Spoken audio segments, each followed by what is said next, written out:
하나님이 우리의 삶에 축제 같은 그런 삶을 살기를 원하시는 하나님의 마음이에요. 우리 데살로니가전서 5장 우리 16절, 17절, 18절 우리 같이 한번 읽어보겠습니다. 항상 기뻐하라, 쉬지 말고 기도하라, 범사에 감사하라. 이것이 그리스도 예수 안에서 너희를 향하신 하나님의 뜻이니라. 오늘 말씀의 제목이 한 번뿐인 내 인생 축제처럼 살 수 없을까? 이게 오늘 말씀의 제목인데, 한 번쯤 우리는 자기 자신에게 질문을 한 번씩 해보는 게 참 도움돼요. 한 번뿐인 내 인생인데 축제 같은 그런 삶을 살 수 없을까? 성경은 명확하게 대답합니다. 그렇게 살 수 있다. 이것이 하나님의 뜻이다. 네가 그렇게 사는 것이 내 기쁨이라는 거예요. 여러분, 부모는 아비 된 자, 어미 된 자는 자녀가 행복하게 기뻐하고 황홀해하며 살아가는 모습 보는 것만으로도 너무너무 기쁜 거예요. 하나님이 구속받은 주의 백성들이 이 땅에서 기뻐하고 감사하고 막 축제처럼 살아가는 모습 보는 것만으로도 하나님 너무 기쁘시대요. 그래서 그리스도 예수 안에서 너희를 향하신 하나님의 뜻이 뭐냐? 우리가 기뻐하고 즐거워하고 감사하는 겁니다. 여러분 인생이 하나님의 뜻대로 여러분 축제 같은 인생 되시기를 예수님 이름으로 축복합니다. 하나님은 그런 마음으로 우리에게 이런 절기를 주신 거예요. 이스라엘에게는 세 가지 절기가 있어요. 유월절과 오순절과 초막절, 이 세 가지 절기가 있어요. 이 절기도 다 하나님이 우리가 이 땅에서 기뻐하고 감사하며 살아가는 것을 보고 싶으셔서 이 절기를 통해서 우리로 하여금 그 축제 같은 인생을 훈련시키는 것이죠. 하나님 마음이 담겨 있는 절기가 바로 이 세 가지 절기예요. 그 중에서 초막절, 이 다른 이름으로 수장절 이렇게 얘기도 합니다. 이 초막절은 광야 생활을 떠올리면서 초막을 지었던 그걸 떠올리는 것이고, 다른 이름으로는 수장절이라고 그래요. 가나안 땅에 들어가서 첫 번째 곡식을 거두어서 하나님 앞에 감사의 예배를 드렸던, 그래서 수장절, 곡식들 다 쌓아놓은 수장, 그래서 초막절의 다른 이름은 수장절이에요. 오늘 우리는 그 전통을 이어받아서 추수감사 예배를 드리는 겁니다.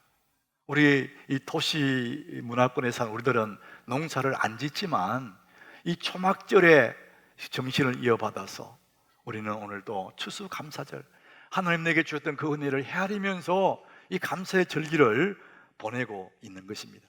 하나님 오늘 우리 41절에 보니까 하나님께서 우리에게 절기를 주셨던 하나님 마음이 있어요. 너희는 매년 1회 동안 여호와의 절기를 지키라 그럽니다. 1회 동안. 그러니까 이 초막절을 지키는데 우리는 추수감사절 하루를 지나지만 이 성경에는 뭐냐? 7일 동안 그렇게 하라는 거예요. 이것은 왜 그러냐면은 너희에 향한 너희 대대의 영원한 규례다. 너희 세대만 아니라 너희의 자손 세대, 손자 세대 대대에 지킬 규례다. 이게서 이 절기에 하나님이 원하시는 마음이라는 것이죠. 43절에도 같은 말씀 했어요. 이는 내가 이스라엘 자손을 애굽에서 인도하여 내던 때에 초막에 거주하게 하신 것을 너희 대대로 알게 하려 함이라. 우리 세대만 아니고 대대에 알게 하게 했다. 그 다른 말로 하면은 기억해라. 너희들이 잊지 말고 꼭 기억해 주면 좋겠다. 이렇게 말씀하시는 거예요. 하나님은 우리가 이전에 하나님의 은혜로 살아왔던 그 시기를 잊지 말고 기억하기를 원하시는 거예요. 그래서 기억할 때마다 우리 마음에는 감사가 생기는 거예요. 그래야 감사가 생겨야 삶이 축제 같은 삶이 되거든요. 그래서 하나님은 우리가 절기를 통해서 하나님 원하시는 건 뭐냐? 하나님의 그 은혜를 기억하게 하고 그 기억으로 인해서 우리 삶을 더 축제 같은 삶을 살기를 원하시는 하나님의 뜻이 거기에 숨어 있는 거예요. 자, 그래서 사람은 기억으로 사는 존재예요.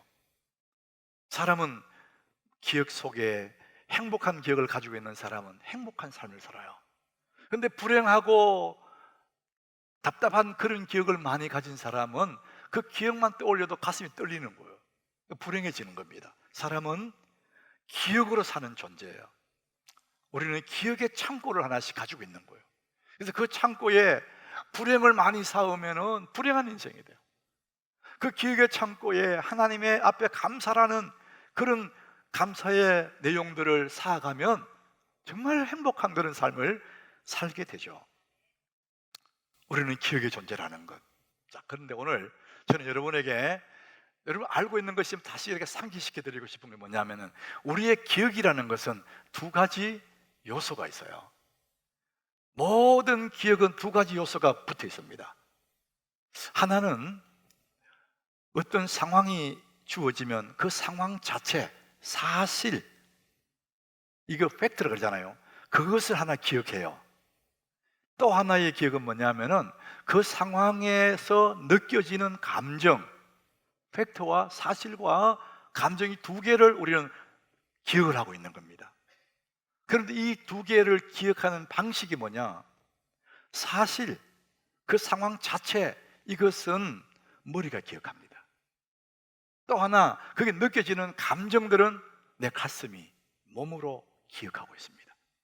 여러분, 머리로 기억한 것은 세월이 가면 희미해져 버립니다. 잘 기억 못해요. 근데 몸으로 기억하는 것은 내 가슴에 새겨진 그 감정은 잊어질 수가 없습니다. 오늘 하나님이 우리에게 너희들이 이 추수감사주의를 통해서, 초막절을 통해서 기억하기를 원하시는 것은 우리의 머리의 기억뿐만 아니라 우리가 경험으로 가슴에 새기는 몸으로 기억하기를 하나님이 원하시는 거예요. 우리 43절을 다시 한번 보십시오. 43절에 하나님 뭐라고 하냐면은 너희 대대로 알게 하겠다. 너희 대대로 기억하게 하는데 어떻게 알게 하게 하겠다. 이 알게 하다. 이 알다는 것은 히브리어에서 야다라는 단어를 써요. 야다. 이 야다는 경험으로 아는 것을 말합니다. 지식적인 알을 말하지 않습니다. 몸으로 체험한, 경험한 감정, 경험한 것을 야다라 그러는데 하나님은 우리를 하여금 하나님의 은혜를 몸으로 경험해서 오래오래 기억하기를 원하시는 거예요. 자, 그래서 오늘 본문 40절에 보니까요, 하나님이 기억하게 하기 위해서 뭐냐면은 일주일 동안 초막절에 거하게 하시는데 첫날 뭐 하느냐? 거기에 초막을 지으라 그러는 거예요. 아름다운 나무 실과들과 종려나무 가지들, 무성한 나무, 그런 것들로 초막을 짓고 거기다가 단장을 하라는 거예요. 그리고 42절에 가보니까요, 너희는 이래 동안 초막에 거주하래요. 내가 지었던 그 초막에 살으래요. 이스라엘 난자는 모두 하나님의 자녀들은 다 초막에 일주일 동안 살으라는 겁니다. 집안에 있지 말고 초막에 살아라. 불편하고 힘들지만 일주일 동안 거기 살면서 몸으로 지나온 광야 생활을 체험하게 하는 거예요. 몸으로 경험하게 만드는 거예요. 그래서 몸으로 경험한 이것은 세월이 가도 잊어지지가 않는 것입니다. 그래서 하나님이 절기를 주신 이유가 뭐냐? 하나님의 은혜를 단순히 머리로 기억할 것이 아니라 몸으로 경험해서 체득해서 영원히 하나님의 은혜를 잊지 말아라. 그것이 하나님의 마음이에요. 왜 그렇게 하냐? 그래야만 우리가 행복하니까. 하나님의 은혜가 기억나야 행복하니까. 우리가 내 생의 마지막 한 달을 우리 계속 하고 있지 않습니까? 이제 전반전으로 왔습니다. 평소에 늘 새벽기도 하는 사람들에게는 아무 문제가 안 돼요. 근데 하지 않던 사람들이 지금쯤은 이제 훈련이 많이 됐어요. 그 중간에 몸이 막 반란을 일으키는 거예요. 더 자잘한데 왜 이러는 안 오냐고 막 새벽에 일어나려면 몸이 막 천근만근이라. 근데 어른들은 그래도 가야 되니까 오지 않습니까? 근데 아이들이 엄마를 따라오고 아빠를 따라오는 거예요. 참 그거 보면 너무 기특하고 제가 너무 마음에 희망이 생기더라고요.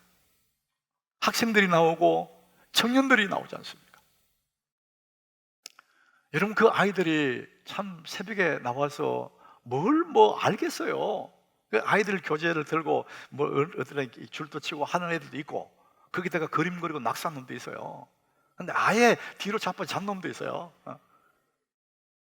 그래서 너무 귀엽죠. 제가 마치고 이제 로비에 들어올 때 나갈 때 이렇게 애들 만나지면 내가 너무 사랑스러워서 이렇게 머리를 써주면서 물었어요. 너 참 새벽에 나왔는데 참 좋은데 너 학교 안 가니? 학교 간대요. 학교 가면 졸지 않니? 졸리지 않니? 물었더니 졸려요 그러더라고요. 그 다음에 대답은 내가 할 말이 없어요. 새벽에 나오지 마라 소리도 못 하겠고 졸린다니까. 부모 마음은 푹 자고 안 좋은 게 좋잖아요.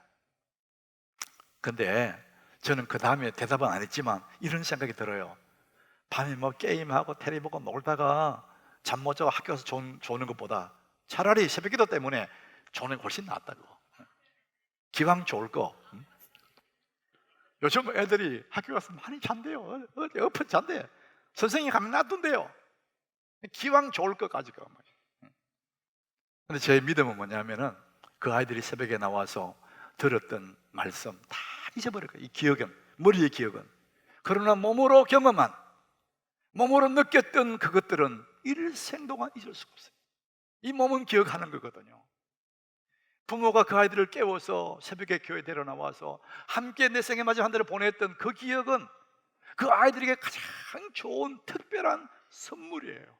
부모가 줄 수 있는 신앙의 좋은 유산을 그 아이에게 주고 있는 것입니다. 아이는 그것을 평생 기억하고 여호와 하나님을 평생 섬기면서 인생을 살아가지 않겠습니까? 여러분, 우리의 기억, 하나님을 기억하게 만들기 위해서 하나님 경험하게 만드는 거예요. 몸으로 경험하게 만든단 말이죠. 근데 여러분, 우리 기억이라는 것이 대부분 우리의 기억은 과거를 기반으로 하고 있어요. 과거의 이야기를 우리 기억을 하는 거거든요. 자, 그런데 하나님은 우리의 기억력을 과거에만 국한시키는 게 아니에요. 우리의 기억력을 미래로 생각하게 합니다. 그래서 과거를 기억하는 능력도 있지만 미래를 기억하는 능력을 우리는 상상력이라 그래요. 여러분들은 얼마든지 우리는 이 자리에 앉아서 앞으로 1년 후를 상상할 수 있어요. 10년 후까지 상상할 수 있어요. 그게 정확하지 않을 수도 있지만은 얼마든지 우리가 상상할 수가 있습니다. 자, 그런데 사람들은 늘 어떤 상상을 하냐면은 내 과거의 나의 삶을 기반으로 해서 미래를 상상하는 거예요. 그러니까 내가 살아온 날들이 힘들어요. 내 출신 배경이 그야말로 어려웠어요. 그러면 미래를 어떻게 상상하느냐? 내게 무슨 좋은 일이 있을라고 이런 생각하는 거예요. 자기 스스로 단정해버리는 거예요. 나는 좋은 일이 없다고 단정하는 겁니다. 왜? 그렇게 살아왔으니까. 그래서 사람들이 그 자기 자신을 기반으로 생각하면 미래가 불안한 거예요. 아주 어둡고 불안해요. 이런 사람들에게 우리 하나님 말씀합니다. 이사야 44장 18절에 주님 말씀, 우리 같이 읽어봅니다. 너희는 이전 일을 기억하지 말며 옛날 일을 생각하지 마라. 하나님이 이전에 하나님의 은혜를 기억하라 하신 그분이 이번에는 이전의 일을 기억하지 말래요. 옛날 일을 생각하지 말라. 이거 쉽게 말하면은 여러분이 잘못한, 생각하고 싶지 않는 그런 아픔들을 그 과거에 매이지 마라. 과거에 붙잡히지 마라. 너 인생 과거같이 인생 가는 거 아니야. 하나님 그 말씀 하고 싶은 거예요. 너 어쩌다가 실수하고 실패한 거 왜 거기에 발목이 잡히냐? 너 인생 거기 끝나는 거 아니야. 과거 일을 기억하지 말라는 거예요. 옛날 일을 생각하지 말라는 거예요. 주님의 의도가 있으면 그 다음 절에 뭐라고 하냐? 주님이 같이 읽어봅니다. 보라, 내가 새 일을 행하리니 이제 나타낼 것이라. 여기까지. 내가 새 일을 행하신대요. 너가 지금까지 그런 세월 살았다 할지라도 내가 새 일을 행하리니 이제 네가 볼 수 있도록 나타낼 것이다. 어떻게? 광야에 길을 내고 사막에 강을 낸다. 여러분 한번 생각해 보세요. 광야에는 길이 없어요. 바람 불으면 길이 사라져 버리는 거예요. 그런 곳에 길을 낸다는 거예요. 여러분 사막에 무슨 강이 있습니까? 물도 없는데. 근데 하나님은 광야에 길을 내고 사막에서 강을 낸다는 것은 사람이 상상할 수 없는, 인간이 할 수 없는 그 일을 행할 수 있는 분이 하나님이라는 것입니다. 우리가 믿는 하나님은 그런 전능하신 분이라는 거예요. 그래서 우리가 미래는, 과거는 정말 생각하기 쉽지 않는 그런 일이 있다 할지라도 이전 일을 기억하지 마라. 보라, 내가 새 일을 행한다. 네가 보게 될 것이다. 사막에 강을 내는 것을, 길 없는 광야에 길을 내는 것을 네가 보게 될 것이다. 여러분, 이 하나님을 믿으시기를 바랍니다. 이 하나님이 우리 앞에 있는 것이죠. 그래서 우리 기억력이라는 것이 과거만 있는 게 아니라 미래를 상상하는, 하나님 믿고 하나님의 의도를 바라보면 눈부신 미래를 우리가 상상할 지 않습니까? 그래서 오늘 우리가 축제 같은 삶을 살아가게 되는 것이죠. 예레미야 29장 11절에 하나님 마음을 이렇게 말씀하세요. 여호와의 말씀이니라. 하나님 말씀이래요. 너희를 향한 나의 생각을, 하나님이 우리를 향한 하나님의 생각이 있대요. 그게 뭐냐? 평안입니다. 재앙이 아니다. 너희에게 미래와 희망을 주는 거다. 우리 인생의 미래, 우리의 희망은 하나님이 주신다는 겁니다. 여러분, 이 하나님 믿으시기를 바랍니다. 내게 달린 것이 아니고 하나님께 달렸다는 것입니다. 자, 그래서 오늘 여러분들 이 주보 이 표지에 보면 도시의 밤하늘에 폭죽이 터뜨리는 이 그림 있지 않습니까? 그리고 그것을 바라보는 두 사람이 있어요. 여러분, 우리 축제 그러면은 우리 세대 사람들은요, 모닥불이 생각나요. 그 옆에 모닥불 피워놓고 기타 치고 캠프파이어 하고 춤추고 가면 무도회 하던, 예? 이 축제라고 생각하는 거예요. 근데 현대의 사람들은 축제 그러면은 막 불꽃놀이 하는 게 생각나는, 불꽃놀이. 그 모닥불이나 불꽃놀이 뭐 다 좋은 거죠. 우리 인생의 불꽃이 필 때, 내 삶에 모닥불같이 불꽃처럼 타오를 때가 언제냐? 그때가 언제냐? 우리 인생이 타오르는 그때가 언제냐? 사랑할 때입니다. 따라합시다. 사랑할 때. 사람은 사랑받을 때보다 사랑할 때, 그때가 불꽃이 튀는 거예요. 제가 이민 목회할 때 그 목회자 어떤 모임에 갔었는데 한국에서 오신 유명한 목사님이 계세요. 여러분들이 누구 그런 당장 아실 수 있는 그런 분이거든요. 이분이 이제 한국 사회를 이민자들에게 이제 말씀하더라고요. 그 한국 사회 사람들이 애인을 가지고 있는데 그것을 빙자해서 회자되는 유머를 얘기하더라고요. 오래된 유머겠죠. 그 사람들이 이제 애인을 가지고 있는데 자기보다 연하에 애인을 가진 사람을 금메달이다, 그렇게 말한대요. 자기하고 비슷한 또래 동년배 같은 이런 애인을 가지고 있으면 은메달이고, 연상의 애인을 가지고 있다, 동메달이래요. 그런데 기가 막힌 것은 뭐냐? 애인이 없는 사람들을 목메달이라고 한다는 거예요.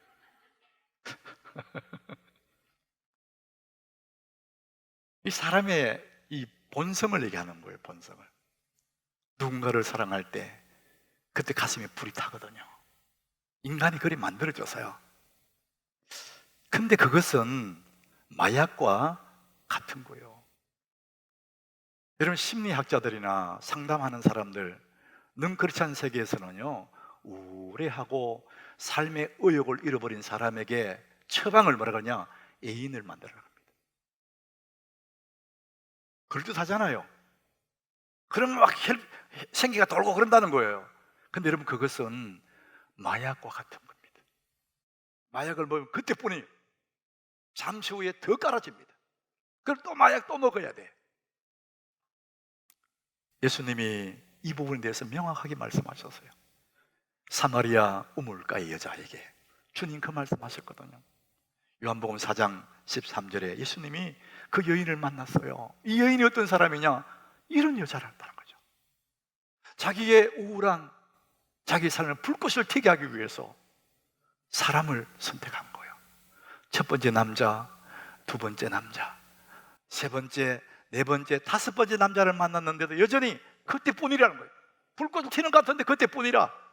그래서 예수님이 그 여인에게 하시는 말씀이에요. 예수께서 대답하여 이르시되 이 물을 마시는 자가 다시 목마르다. 너 그 육체적인 불꽃 튀는 육체적인 감각적인 그 사랑을 한다고 그러는데 너 그거 만족이 없어. 또 목말라.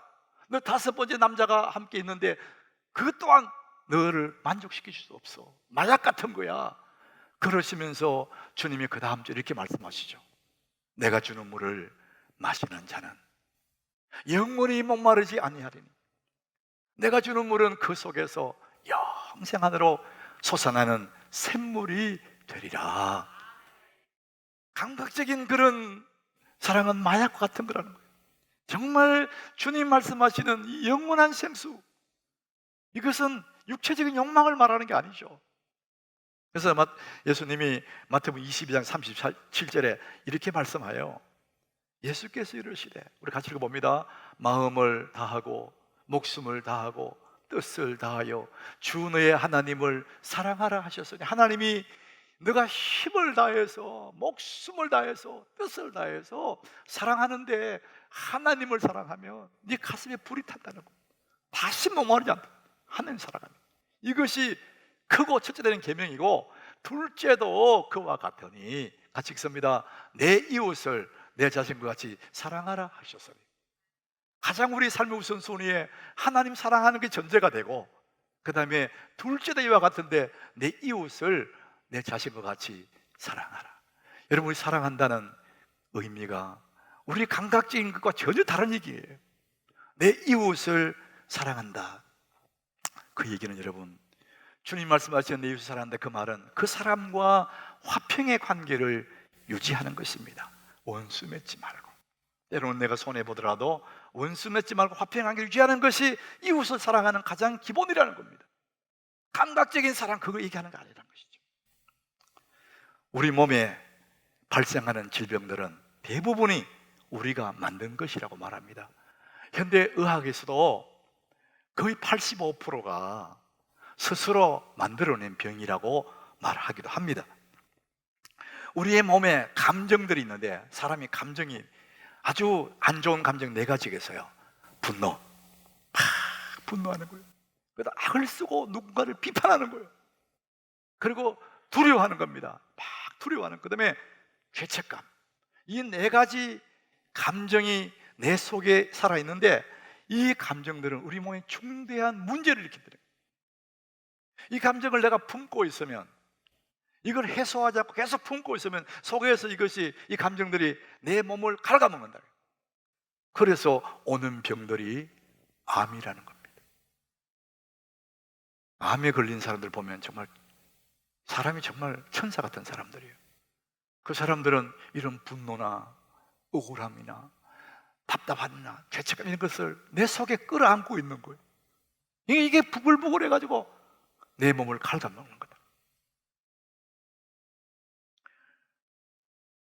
Course in Miracles라는 그 기적의 과정, Courses in Miracle, 거기에 보면은 정확하게 한 줄로 이렇게 썼습니다. 모든 병은 용서하지 않으려는 상태에서 비롯된다. 우리가 스스로 만들어낸 병이 있는데, 그것은 용서하지 않으려고 하는 데서 비롯이 된다는 거예요. 그래서 화를 풀고 용서를 하고 그러면 우리 속에 암도 풀어진다는 거예요. 그 응어리가 풀어진다는 것입니다. 그래서 우리는 몸이 아플 때, 연약해질 때, 답답할 때, 이럴 때마다 우리는 주변을 돌아보면서 내가 누군가에게 용서하지 못한 사람이 있는지, 내가 누군가에게 원망 들을 만한 일을 했는지, 이 관계를 한번 살펴보라는 거예요. 그래서 사랑이란 뭐냐? 감각적인 것을 말하는 것이 아니라 사랑이란 용서받고 용서하는 것입니다. 그럼 따라해 봅시다. 사랑이란 용서받고 용서하는 것이다. 여러분, 그래서 그 쉬운 게 아니에요. 결단코 쉬운 게 아니에요. 저 사람을 내가 어떻게 용서해? 내가 용서받으려면 내 자신 낮아져야 됩니다. 그거 안 되거든요. 근데 그게 주님 말씀하시는 사랑이라는 거예요. 그럴 때 용서받고 용서하는 걸 통해서 내 속에 응어리들이 풀어지고 내 삶에 비로소 가슴이 뜨거워지고 축제같이 뛰기 시작한다는 것입니다. 그러므로 여러분, 사랑한다는 것은 용서받고 용서하는 것인데, 여러분, 오늘이 마지막 날인 것처럼 여러분들이 어떻게 되냐? 용서할 사람 용서하고, 용서받을 사람 용서받는 이런 일들이 우리 삶에 필요합니다. 자, 우리는 하나님의 엄청난 사랑을 받았어요. 용서받을 수 없는 죄인인데 예수님이 무조건 나를 용서하시고 십자가에 죽으셨어요. 그 용서, 주님의 사랑에 대한 반응, 주님 나를 너무나 사랑하셨는데 그 사랑에 대한 반응이 뭐죠? 우리가 감사하는 겁니다.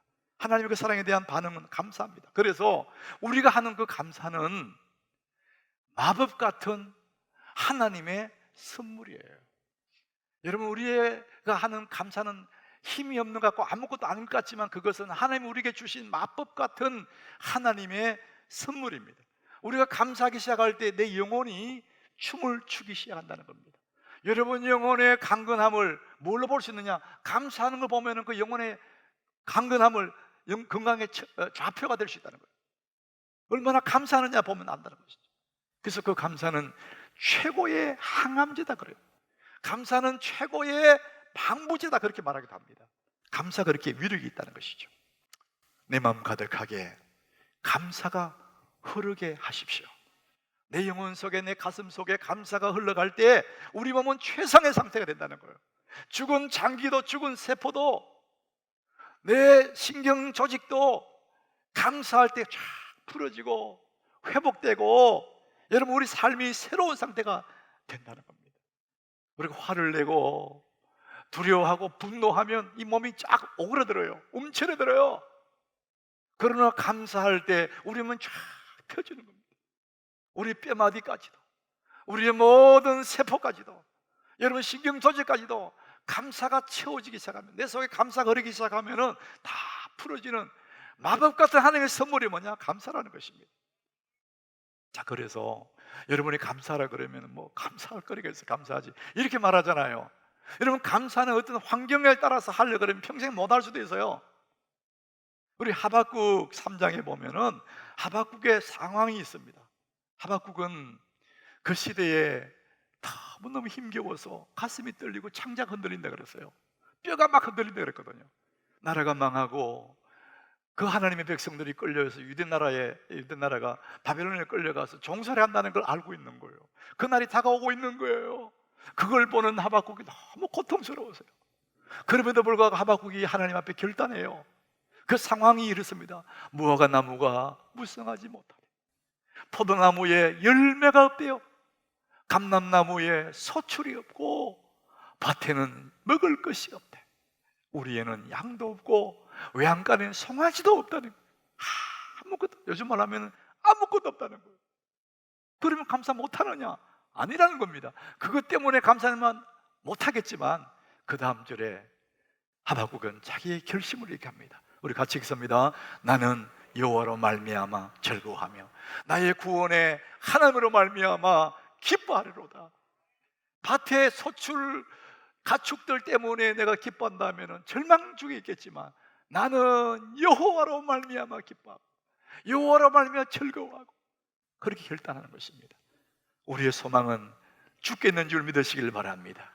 이렇게 살든 저렇게 살든 하나님이 살아계시기 때문에 나는 여호와로 인하여 즐거워하고 구원 하나님으로 말미암아 기뻐하리로다.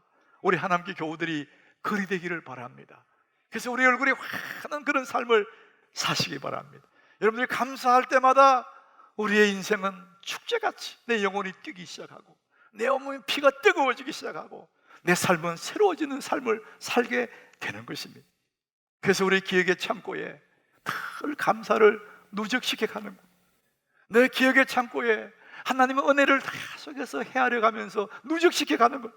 다니엘처럼 하루에 3번씩 하나님의 은혜를 채워가는 것입니다. 자, 그럴 때 우리는 감사할 수 있죠. 여러분 인생 축제는 그냥 되는 게 아닙니다. 가만히 있는데 되는 게 아닙니다. 내가 애를 쓰고 감사를 축적하고 내 감사의 창고에 쌓아가고 연습하고 훈련해 가면서 우리는 점점 축제의 삶을 더 깊이 가게 되는 것이죠. 빌립보서 4장 11절에 바울이 그렇게 했습니다. 우리 같이 읽어봅니다. 내가 풍피함으로 말하는 것이 아니니라. 어떠한 형편이든지 나는 자족하기를 배웠노니. 어떠한 형편이든지. 사도 바울이 이 말을 할 때 그는 감옥에 있었어요. 배고팠고 굶주렸고 매맞고 억울하고 답답하고 그 감정이 그래요. 그리고 감옥에 갇혀버렸어요. 언제 죽을지 몰라. 어떠한 형편이든지 이렇게 말하잖아요. 나는 자족하기를 연습했다. 나는 만족하기로 연습한 사람이다. 그래서 나를 죽여도 나는 만족한다. 이런 얘기를 하는 겁니다.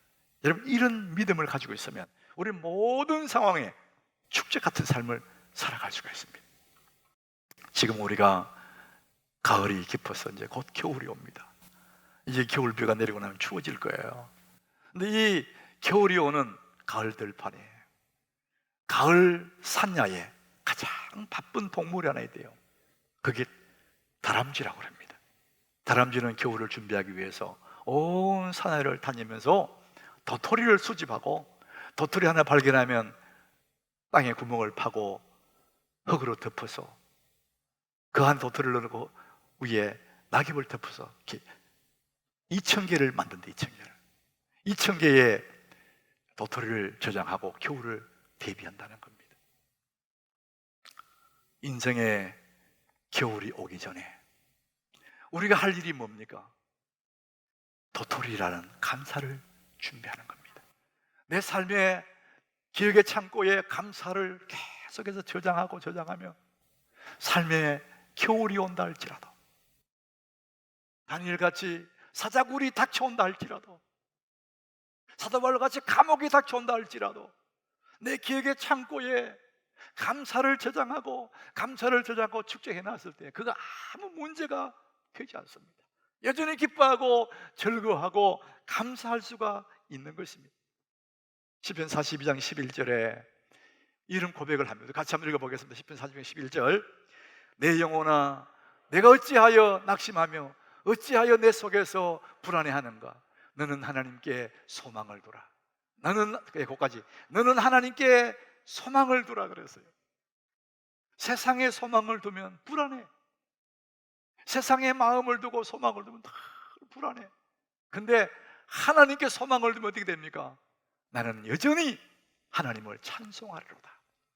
여러분, 하나님께 소망을 두시기를 바랍니다. 오늘 우리 추수감사절을 맞아서 여러분 일생 동안 평생을 감격하며 하나님의 은혜를 감사하며 살아갈 수 있는 정말 하나님의 선물 같은 성경 구절 하나를 제가 소개합니다. 시편 116장 12절 우리 같이 읽어봅니다. 내게 주신 모든 은혜를 내가 여호와께 무엇으로 보답할까? 내게 주신 모든 은혜라 그랬어요.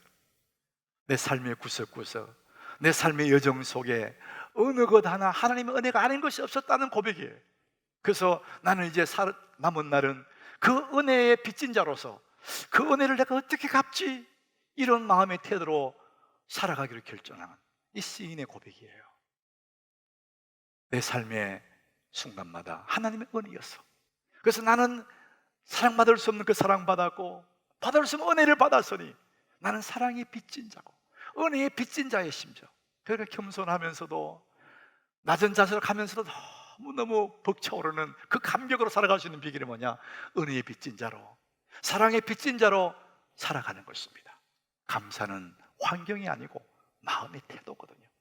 여러분 평생에 하나님 은혜를 받은 자로서 내가 그 은혜를 갚아야지 빚진 자로 살아간 여러분 되셔서 일생 동안 여러분 삶이 축제 같은 그런 삶이 되시기를 예수님 이름으로 축원합니다.